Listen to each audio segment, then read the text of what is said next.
qatnashchilari. Muhtaram Prezidentimiz 2024-yil 17-iyuldagi kengaytirilgan yig'ilishlarda uchta tajriba asosida mana bugun Pastdarg'om Milliy bank xizmatlar markazida uchrashtirdik. Uchrashuvimizdan asosiy maqsad yangi ish o'rinlari yaratish, yangi korxona va tashkilotlar tashkil etish.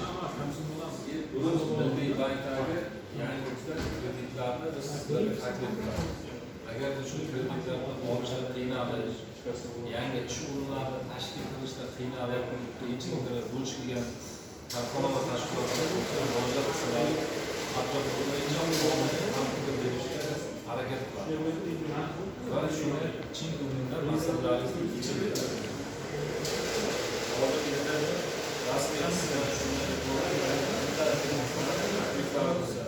kreditlarni olishga qiynaladigan bo'lsa, faqat savol bilan